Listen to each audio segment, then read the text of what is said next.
Hello everyone, welcome to my channel code story with Mike. तो आज अपने bit manipulation की प्लेलिस्ट का वीडियो नंबर 26 करने जा रहे हैं। LeetCode number 2425 medium marked है, बट काफ़ी इजीली आप इसको बना लोगे, ये गारंटी है ना। And I am pretty sure आप लोगों में से बहुत लोगों ने बना लिया होगा। देखते हैं, you can follow this channel also to support me weekend with Mike. आज का कोड ये है जो कि कल मैंने कमेंट में देखा था। Thank you so much. और अभी कमेंट्स आए हैं, उनको भी मैं धीरे धीरे यूज़ करूँगा। ये छोटा है बट बहुत ही पावरफुल लाइन्स है कि जो क्विटर होता है वो कभी जीतता नहीं है ना। वो हमेशा प्रोक्रेस्टिनेट करता रहता है, हमेशा क्विट करता रहता है। तो अब वैसे वो अपने गोल तक कहीं कभी नहीं पहुंचा, तो वो कभी विनर हो ही नहीं सकता। और जो विनर होता है, ठीक है, वो कभी क्विट नहीं करता, है ना। एंड आई एम 100% श्योर कि आप सभी लोग विनर हो, आप सभी लोग हार्ड वर्क कर रहे हो। एंड आई नो आप सभी लोग एक दिन अपने गोल को अचीव करोगे। ओके, ठीक है, स्टार्ट करते हैं। Bitwise jaw of all pairings. You are given two zero-indexed arrays nums1 and nums2 consisting of non-negative integers. There exists another array nums3 which contains the bitwise XOR of all pairings of integers between nums1 and nums2. ठीक है, every integer in nums1 is paired with every integer in nums2 exactly once. Return the bitwise XOR of all the integers in nums3. देखो ये क्या बोल रहा है कि जैसे मान लेते हैं ये 213 है, ये 10250 है। तो जैसे मान लेते हैं ये 2 है, तो 2 का कितने नंबर से पेयर बन सकता है? इन लोगों से पेयर बन सकता है। तो इस 2 का एक बार 10 से पेयर बना, इसी 2 का एक बार इस 2 से पेयर बना, इस 2 का इस 5 से पेयर बना, इस 2 का इस 0 से पेयर बना, है ना। तो हर nums1 के हर एक एलिमेंट से पेयर बन रहा है nums2 के सारे एलिमेंट से, है ना। तो इस 2 के लिए इन लोगों से पेयर बना। सिमिलरली इस 1 का इन चारों से पेयर बनेगा, है ना। तो यहाँ लिख देता हूँ मैं 110 12 15 10। सिमिलरली इस 3 का इन चारों से पेयर बनेगा 310 32 35 30। ओके, और इसके बाद इन सब का ज़ोर ले लो खुद में ही। जैसे 2,10 है ना, इसका ज़ोर ले लो और एक अरे में स्टोर कर लो। जैसे मान लेते हैं 2 XOR 10 आपने स्टोर कर लिया, ठीक है। उसके बाद 2 XOR 2, ठीक है। तो मैं रिज़ल्ट लिख देता हूँ। 2 XOR 10 जो था उसका रिज़ल्ट 8 आएगा, फिर 2 XOR 2 का रिज़ल्ट 0 आया, फिर 2 XOR 5 का रिज़ल्ट 7 आया। ये रहे, यहाँ पर अरे लिखा हुआ भी है कि जितने 8 आपको पेयर दिख रहे हैं ना, ये 12 जो पेयर दिख रहे हैं उन सब का ज़ोर यहाँ लिख दिया है, ठीक है।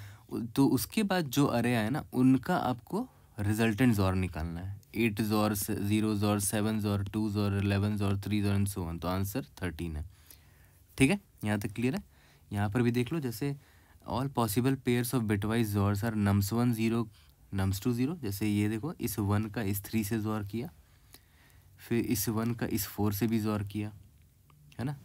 तो क्या हुआ देखो, तो 1 XOR 3 एक आया, फिर 1 XOR 4 एक आया, उसके बाद 2 XOR 3 आया और 2 XOR 4 आया, है ना। ये कहना चाह रहा है। तो इसके बाद जो रिज़ल्ट आया फिर उसका भी आपको ज़ोर निकालना है। जैसे 1 XOR 3 ये जो है ना, इसका रिज़ल्ट आएगा 2, 5, 1, 6। फिर इन सब का आपको ज़ोर लेना है, ठीक है। तो अल्टीमेटली 0 आंसर है, तो आंसर 0 है, ठीक है। प्रॉब्लम स्टेटमेंट थोड़ा सा कंफ्यूजिंग हो सकता है, बट एग्जाम्पल से देख के समझ में आया क्लियरली कि हमें करना क्या है एक्चुअली में। यहाँ तक क्लियर है, ठीक है। तो थॉट प्रोसेस देखते हैं हमारा क्या होना चाहिए इस प्रॉब्लम को सॉल्व करने के लिए। पहले तो खुद सोच लो कि ब्रूट फोर्स तो बड़ा आसान है ना, आप आराम से ब्रूट फोर्स इसका कर सकते हो। Brute force is very simple. आप nums1 के हर एक एलिमेंट पे जाओगे, है ना, और उनका nums2 के सारे एलिमेंट से आप ज़ोर निकाल के इसमें स्टोर कर लोगे। एक अरे ले लेना, ठीक है। 1 XOR 3 1 XOR 4 ऐसे फॉर लूप लगा के लिख लिया। उसके बाद सिमिलरली 2 को पकड़ोगे और इन सारे एलिमेंट से ज़ोर निकालोगे। 2 XOR 3 2 XOR 4 ये निकल गया। उसके बाद फाइनल एक फॉर लूप चलाना जिसमें इनका ओवरऑल ज़ोर निकाल देना, इसका ज़ोर, इसका ज़ोर, इसका ज़ोर, इसका ज़ोर, वो आपका आंसर होगा। तो वो तो ब्रूट फोर्स अप्रोच हो गया। और टाइम कॉम्प्लेक्सिटी का क्या हो जाएगा, nums1 में सारे एलिमेंट्स को आप पकड़ रहे हो और nums2 में इटरेट मार रहे हो, तो m इंटू n हो जाएगा, जो कि स्लो सोल्यूशन है, राइट। तो देखते हैं हमारा थॉट प्रोसेस क्या होना चाहिए एक बेटर अप्रोच की तरफ। तो मैंने देखो nums1 एंड nums2 लिया है, और अभी मैंने जनरल नंबर नहीं लिखा है, बस ABCDE ऐसे करके ले लिया है, ठीक है। अब देखो ध्यान दो, आप करना क्या आपको अल्टीमेटली, जैसे मान लेते आपने इस ए को पकड़ा, इस ए को आपने डी से जोर कर लिया, फिर आपने उसी ए को पकड़ा और उस ए को इस ई से जोर कर लिया, है ना। सिमिलरली अब आप बी को पकड़ोगे, बी जोर डी निकालोगे और बी जोर ई निकालोगे, मतलब इस बी का डी से और इस बी का ई से। सिमिलरली सी जोर डी एंड सी जोर ई, सी जोर डी एंड सी जोर ई, ठीक है, ओके। उसके बाद जो रिजल्ट आया, आप फर्दर इन सभी लोगों का जोर कर रहे हो, तो आप इसको ऐसे भी तो लिख सकते हो, ए जोर डी जोर, बीच में जोर सिंबल डाल दिया मैंने, जोर बी जोर डी जोर बी जोर ई जोर सी जोर डी जोर सी जोर ई, ठीक है। अब देखो ध्यान देना, यहाँ पर जब ओवरऑल आप जोर निकालोगे तो आपको ये तो पता होगा कि ए जोर बी जोर सी जो होता है, इसको आप ऐसे भी लिख सकते हो, ए जोर बी जोर सी, है ना। एसोसिएटिव होता है, कम्यूटेटिव होता है, A xor B is equal to B xor A, है ना। एसोसिएटिव भी होता है और कम्यूटेटिव भी होता है जोर, ठीक है। तो ऑब्वियस सी बात है, यहाँ पर अगर आप नोटिस करो तो यहाँ पर एक ए दिख रहा है और यहाँ पर एक ए दिख रहा है, उन दोनों को आप साथ में ले आओ, ए जोर ए। सिमिलरली यहाँ डी दिख रहा है और इधर भी डी दिख रहा है, तो उन लोगों को साथ ले आओ, डी जोर डी। तो ऐसा मैं क्यों कर रहा हूँ, क्योंकि सेम एलिमेंट का जोर ज़ीरो होता है ना। तो इसका मतलब क्या हुआ कि जो element same number of times आ रहे हैं, मतलब सॉरी, जो element even number of times आ रहे होंगे वो तो कैंसिल आउट हो जाएंगे। जैसे ए देखो, एक बार यहाँ आया, एक बार यहाँ, दोनों कैंसिल आउट हो गया। डी यहाँ पर और यहाँ पर कैंसिल आउट हो गया क्योंकि वो पेयर में आए हैं। फिर यहाँ पर ई और ये ई कैंसिल आउट हो गया, फिर ये बी कैंसिल आउट हो गया, और यहाँ पर सी और सी कैंसिल आउट हो गया, बस डी और ई बच गया। क्यों? क्योंकि डी और ई ऑड नंबर ऑफ टाइम्स आए हैं। तो अगर आप सबका फ्रीक्वेंसी नोटिस करो, ये ए जो है यहाँ पर कितनी बार आया, ए जितनी बार पेयर किया गया हो, ए डी से एक बार पेयर हुआ है और ए ई से एक बार पेयर हुआ है ना। ठीक है, तो एक काम करते हैं, सबकी फ्रीक्वेंसी लिख लेते हैं कि ए जो है कितनी बार आया है, 2 बार आया होगा, क्योंकि ए नम्स 2 में दो एलिमेंट से पेयर किया गया होगा, एज और डी। एक बार ये पेयर बना होगा, एक बार ये पेयर बना होगा, तो ए कितनी बार आया होगा, यहाँ पर ए 2 बार आया होगा। तो यहाँ पर मैं लिख देता हूँ कि ए जो है वो 2 बार आया है, और 2 क्या है, एक्चुअली में इसका लेंथ है, ये एन है, ये एम है, दोनों का लेंथ लिख देते हैं। ए जो है एन टाइम्स आया होगा, क्यों? क्योंकि यहाँ इसका लेंथ एन है, एन एलिमेंट से इसको जोर किया गया है, ठीक है। सिमिलरली बी जो है वो एन टाइम्स आया होगा, क्योंकि बी जो है इससे और इससे जोर किया गया होगा। तो मैं क्या कर रहा हूँ, बस सबकी फ्रीक्वेंसी लिख ले रहा हूँ कि बी भी 2 टाइम्स आया। सिमिलरली ये सी भी है, वो इससे और इससे जोर हुआ होगा, तो सी भी 2 बार मुझे दिखा होगा यहाँ पर, ओवरऑल सी 2 बार दिखा। अब इन एलिमेंट्स को पकड़ते हैं, ये डी जो है कितनी बार आया होगा, डी एक बार इससे जोर हुआ, एक बार इससे जोर हुआ, एक बार इससे जोर हुआ, तो डी एम टाइम्स आया होगा, 3 बार। एम का वैल्यू यहाँ पर 3 है, 3 लेंथ का है ना, ठीक है। तो डी 3 बार आया होगा, तो डी की भी फ्रिक्वेंसी लिख देता हूँ। और ये ई भी जो है 3 बार आया होगा, इन तीनों से जोर हुआ, ठीक है। अब देखो ध्यान दो, जो इवन नंबर ऑफ टाइम्स आए हैं वो तो कैंसिल आउट हो जाएंगे ना, क्योंकि ओवरऑल मुझे सबका जोर ही तो निकालना है, ठीक है। तो इवन नंबर ऑफ टाइम्स वाले कैंसिल आउट हो जाएंगे, ये कैंसिल आउट हो गया, ये कैंसिल आउट हो गया, ये कैंसिल आउट हो गया। जो ऑड नंबर ऑफ टाइम्स आए हैं वही बच जाएंगे, क्योंकि देखो डी देखो 3 बार आया है, ई भी 3 बार आया है ना।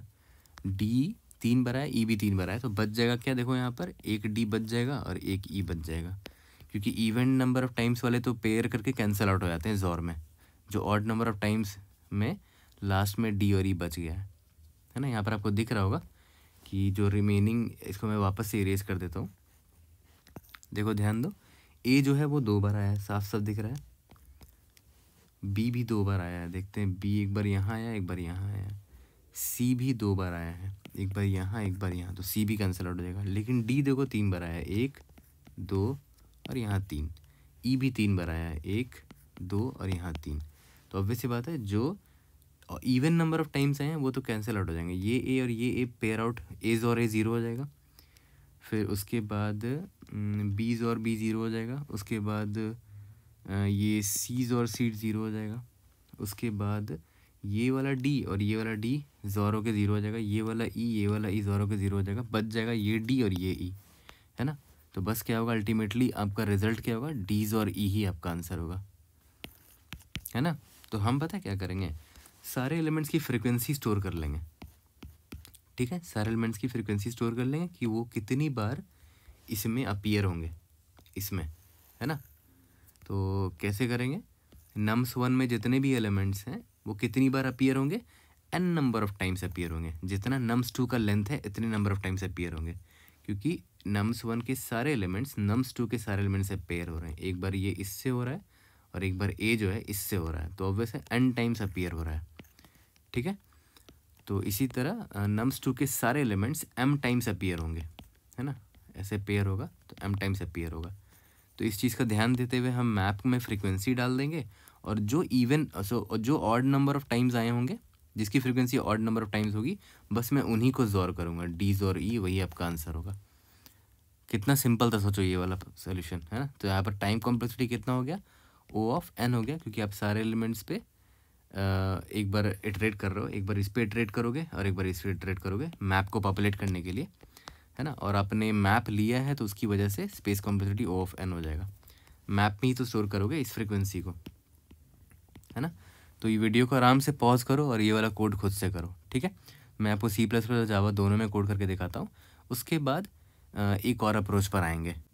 तो चलो जल्दी से पहले अप्रोच 1 का कोड कर लेते हैं। पहले C++ में करते हैं। मैंने क्या किया, सारे दोनों एरे का साइज़ निकाल लिया और एक अनऑर्डर मैप स्टोर कर लिया है। अब देखो सबसे पहले यहाँ पर एक काम करते हैं, for int and num in nums 1, ठीक है।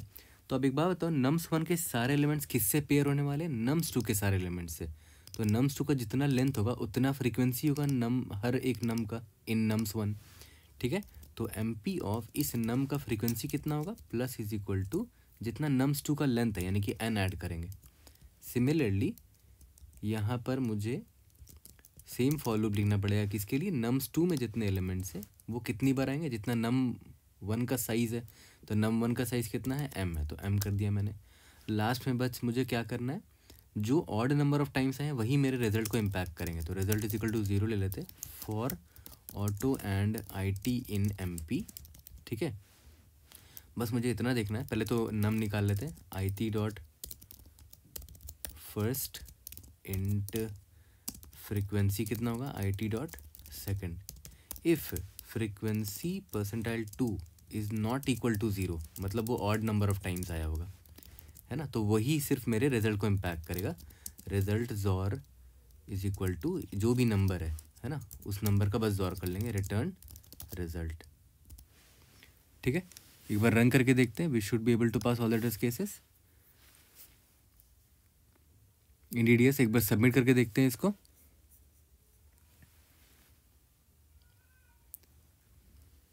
MP of num plus is equal to n। अच्छा, मुझे लगता है कि ये हाँ बहुत बड़ा वेरिएबल भी हो सकता है ना। तो आइडियली हमें फ्रीक्वेंसी को लॉन्ग ले लेना चाहिए। एक बार इसको लॉन्ग भी ले लेंगे तो आई थिंक काम बन जाना चाहिए। एटलीस्ट सबमिट करके देख लेते हैं, क्योंकि फ्रीक्वेंसी का सम जो निकाल रहे हैं ना, ये बहुत बड़ी वैल्यू हो सकती है, इसीलिए लॉन्ग ले लिया मैंने। In DDS we have pass all the test cases. इसके बाद देखो हम लोग आ जाते हैं अपने मैप इसमें जावा वाले अप्रोच में। तो यहाँ पर मैंने m और n डिफ़ाइन कर लिया है और यहाँ पर मैप भी मैंने डिफ़ाइन कर लिया है, ओके। तो अब बस मुझे क्या करना है, इसमें सारे एलिमेंट की फ्रीक्वेंसी डालनी है, for int num in num1, ठीक है। इसमें जो एलिमेंट्स है वो कितनी बार आएगा, जो nums 2 का जो लेंथ है n टाइम्स आएगा। तो यहाँ पर मैं ऐड कर देता हूँ, इस मैप में पुट कर दिया इस नम को, और उसकी फ्रीक्वेंसी कितनी डाली, देखो यहाँ n डाल दिया, जो nums 2 का साइज़ है। सिमिलरली इसको कॉपी कर लेता हूँ, सेम मैं करूँगा nums 2 के साथ, है ना। यहाँ पर nums 2 के सारे एलिमेंट्स कितने बार आएंगे, m टाइम्स आएंगे, मतलब nums 1 का जो साइज़ था। यहाँ तक क्लियर है। इसके बाद कुछ नहीं, int result is equal to 0 for int num in जो मेरा MP है डॉट की सेट। बस फॉर लूप लगा के चेक करना है किसकी फ्रीक्वेंसी ऑड है ना। तो for int num in MP dot key set, सारे कीज मिल जाएंगे मुझे, ठीक है। और की वैल्यू मतलब फ्रीक्वेंसी, वो कैसे निकालोगे, इफ़ MP डॉट गेट है ना, और ये नम डाल देना तो उसकी वैल्यू मिल जाएगी। अगर percentile 2 is not equal to 0 है मतलब वो ऑड है, और ऑड है तो रिजल्ट में उसी को हमें डालना पड़ेगा, इज इक्वल टू नम। यहाँ तक क्लियर है? लास्ट में रिटर्न रिजल्ट, ठीक है। तो और यहाँ पर देखो, यहाँ मैंने एम पी मिस कर दिया, एम पी डॉट गेट और डिफ़ॉल्ट होता है, यहाँ पर भी एम पी डॉट होता है, और की सेट में एस यहाँ पर कैपिटल होता है। रन करके देखते हैं, we should be able to pass all the test cases. इसके बाद इसके दूसरे और अप्रोच पे आते हैं जो कि और भी सिंपल अप्रोच है बट अच्छा अप्रोच है। ओके, तो चलो अब आते हैं नेक्स्ट अप्रोच पे। एक और सिंपल तरीका क्या था इसको सोचने का, इस प्रॉब्लम को सोचने का। देखो ध्यान दो, ये जो नम्स 1 है, मान के चलते हैं इसका लेंथ 3 है ना, देखो इसमें 3 एलिमेंट्स है, और जो नम्स 2 इसका उसका साइज़ जो है वो 2 है। तो आप खुद बताओ, जैसे मान लेते हैं इसका साइज़ जो है ना 3 है, मतलब ये डी और ये ई 3 बार आएंगे, एक बार इससे पेयर होके, एक बार इससे पेयर होके, एक बार इससे पेयर होके। ओके, और ये ई बी जो है 3 बार आएगा, है ना, मतलब ऑड नंबर ऑफ टाइम्स आएंगे क्योंकि 3 ऑड है।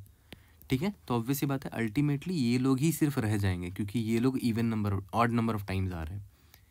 ठीक है, और नोटिस करो ए बी और सी जो है इनसे पेयर होगा, जैसे ए जो है वो इससे पेयर होगा डी से, और एक बार ई से पेयर होगा, मतलब ए जो है नम्स 2 के सारे एलिमेंट से पेयर होगा, और नम्स 2 का साइज देखो 2 है यानी कि इवन है ना, ये इवन है, मतलब ए बी और see even number of times आएंगे। तो इवन नंबर ऑफ टाइम्स अगर आएंगे तो ऑब्वियस सी बात है ये लोग कैंसिल आउट हो जाएंगे। खुद देख लो, ए को आप डी और ई से जोर करो, एक बार ए और डी करो एंड ए और ई करो, तो देखो ए जो है वो 2 बार आया है, तो ऑब्वियसली जब जोर करोगे अल्टीमेटली इन सब का तो ये ए और ए कैंसिल ही हो जाएगा। ठीक है, इसका मतलब क्या हुआ कि नम्स 1 और नम्स 2 का लेंथ ही पता करना इनफ होगा। जैसे मान लेते हैं इसका लेंथ ऑड है ना, अगर नम्स 1 का लेंथ ऑड है तो नम्स 2 के elements odd number of times आएंगे क्योंकि ये इससे पेयर होगा, इससे पेयर होगा, इससे पेयर होगा, 3 बार आएगा डी, डीज और ए, डीज और बी एंड डीज और सी। ठीक है, सिमिलरली ये ई जो है 3 बार आएगा सिर्फ, ईज और ए, ईज और बी एंड ईज और सी। तो देखो डी 3 बार आया तो ये डी कैंसिल हो जाएगा बट एक डी बच जाएगा। ई भी ई 3 बार आया तो ये ई और ये ई जोर होकर कैंसिल हो जाएगा, ये ई बच जाएगा, है ना। तो बस हमें कुछ नहीं करना, हमें बस इतना देखना है कि अगर नम्स 1 का लेंथ ऑड है, ठीक है, अगर नम्स 1 का लेंथ ऑड हुआ तो इसका मतलब क्या हुआ, नम्स 2 के एलिमेंट्स बच जाएंगे क्योंकि वो लोग odd number of times appear होंगे। ठीक है, तो यहाँ पर मैं लिख देता हूँ, अगर नम्स 1 का लेंथ ऑड है तो नम्स 2 के एलिमेंट्स का जोर ले लेंगे रिजल्ट में, और अगर उल्टा हुआ तो कि और हाँ, यहाँ पर देखो नम्स 2 का लेंथ इवन है, नम्स 2 का लेंथ इवन है, इसका मतलब नम्स 1 के सारे elements even number of times आएंगे, तो उनका जोर तो एनीवेज कैंसिल हो जाएगा, तो 0 होगा उनका जोर लेने की ज़रूरत भी नहीं है ना। ओके, और सिमिलरली मान लेते हैं ऐसा हो कि दोनों का लेंथ इवन है, तो देखो अगर दोनों का लेंथ इवन हुआ तो ए जो है इन दोनों से पेयर होगा तो 2 बार आएगा, है ना, बी जो है इन दोनों से पेयर होगा तो बी भी दो बार ही आएगा, तो इसका जोर निकालेंगे तो एनीवेज 0 हो जाएगा, है ना। देखो एज और डी, एज और ई, बीज और डी, बीज और ई, क्या पॉइंट हुआ, देखो ए और बी जो है कैंसिल आउट हो जाएंगे, देखो ए कट गया और बी भी कट गया, है ना, क्योंकि वो लोग इवन नंबर ऑफ टाइम्स आएंगे। क्यों? क्योंकि नम्स 2 का लेंथ इवन है। सिमिलरली डी और ई जो है वो भी इवन नंबर ऑफ टाइम्स आएंगे क्योंकि नम्स 1 का लेंथ इवन है, क्योंकि डी जो है इससे पेयर होगा और इससे पेयर होगा, सिमिलरली ई जो है इससे पेयर होगा और इससे पेयर होगा। ठीक है, तो अगर दोनों का लेंथ इवन है तो वैसे सारे लोग कैंसिल आउट हो जाएंगे क्योंकि ए भी इवन नंबर ऑफ टाइम्स आ रहा है, बी भी इवन नंबर ऑफ टाइम्स आ रहा है, डी भी इवन नंबर ऑफ टाइम्स आ रहा है, और ये ई भी इवन नंबर ऑफ टाइम्स आ रहा है। ठीक है, तीसरा केस क्या हो सकता है कि दोनों ऑड नंबर ऑफ टाइम्स आ रहे होंगे, तो ये ए जो है इन लोगों से पेयर बना के odd number of times appear होगा, ये बी जो है इन लोगों से पेयर बना के odd number of times appear होगा, सी जो है इन लोगों से जोर बना के odd number of times appear होगा। ठीक है, तो ए बी सी रह जाएगा, है ना। तो मैं क्या करूँगा कि सिंस नम्स 2 का लेंथ ऑड है नम्स 2 का लेंथ अगर ऑड है तो नम्स 1 के सारे एलिमेंट्स रह जाएंगे। तो एज और बीज और सी मैं पहले ही निकाल लेता हूँ। सिमिलरली देखो नम्स 1 का लेंथ ऑड है, मतलब ये लोग भी रह जाएंगे, ये लोग कैंसिल आउट नहीं होंगे। तो डी भी बच जाएगा, ई भी बच जाएगा, एफ भी बच जाएगा। अब बस इन लोगों का जोर निकाल दो, हो गया आपका आंसर। ठीक है, तो सिंपल से आपको चेक क्या करना था कि इफ़ नम्स 1 डॉट लेंथ अगर ये ऑड हुआ तो नम्स 2 के जो एलिमेंट्स है वो नम्स 1 के एलिमेंट से पेयर बनाने वाले थे, और nums 1 odd number of elements है वहाँ पर। तो नम्स 2 के जो एलिमेंट्स है ना वो रह जाएंगे हमारे रिजल्ट में। Nums 2 element they will stay in the result, है ना, वो कैंसिल आउट नहीं होंगे क्योंकि वो लोग odd number of times appear होंगे ना, क्योंकि नम्स 1 में ऑड एलिमेंट्स हैं। सिमिलरली इसका दूसरा क्या हो सकता है कि अगर नम्स 2 का लेंथ ऑड है तो इस केस में क्या होगा कि नम्स 1 के एलिमेंट्स जो है ना वो आंसर में रह जाएंगे, कैंसिल आउट नहीं होंगे, दे विल स्टे, है ना।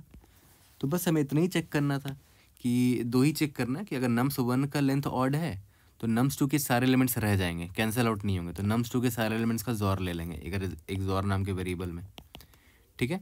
और नम्स 2 का लेंथ अगर ऑड है तो नम्स 1 के सारे एलिमेंट्स का हम लोग जोर ले लेंगे, और इसी जोर में ओवरऑल रिजल्ट निकाल के रिटर्न कर देंगे, रिटर्न जोर। ठीक है, तो ये भी काफ़ी सिंपल अप्रोच था। तो देखा जाए तो जोर की प्रॉपर्टीज अगर आपको पता है तो जोर के बहुत सारे प्रॉब्लम्स आप इजीली सॉल्व कर सकते हो, है ना। ये एक तरह का ब्रेन टीजर वाला प्रॉब्लम था ये वाला, बट मुझे प्रॉब्लम अच्छा लगा टू बी ऑनेस्ट, है ना। और इंटरव्यू में आ सकता है, आई थिंक फ़ोन इंटरव्यू के लिए बड़ा आइडियल प्रॉब्लम है ये। फ़ोन इंटरव्यू में आपसे पूछा जा सकता है क्योंकि ये ऐसा अप्रोच है कि आप आराम से फ़ोन में भी बता सकते हो किसी को, है ना। तो चलो जल्दी से इसका कोड करते हैं C++ से जावा में, इसको फिनिश करते हैं। तो चलो अप्रोच 2 से कोड कर लेते हैं, पहले C++ में कर लेते हैं। यहाँ पर मैंने एक वेरिएबल जोर ले लिया है। अब बस मुझे इतना चेक करना है कि अगर अगर m%2 is not equal to 0, इसका मतलब क्या हुआ कि m जो है ऑड लेंथ का है, m is of odd length. इसका मतलब क्या हुआ कि नम्स 2 में जो एलिमेंट्स होंगे वो रह जाएंगे ना, क्योंकि वो ऑड नंबर ऑफ टाइम्स आएंगे। और m जो है नम्स 1 का साइज था, ठीक है, जो कि ऑड है। तो नम्स 2 के जितने एलिमेंट्स हैं वो m टाइम्स आएंगे और ऑड नंबर ऑफ टाइम्स आएंगे, तो उनका हमें रिजल्ट में इम्पैक्ट दिखेगा।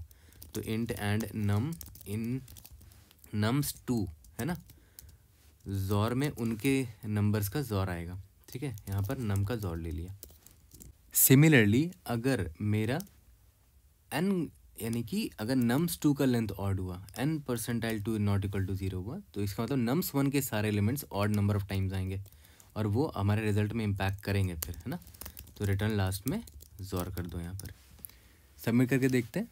We should be able to pass all the test cases. इसके बाद जावा में इसी कर लेते हैं जल्दी से।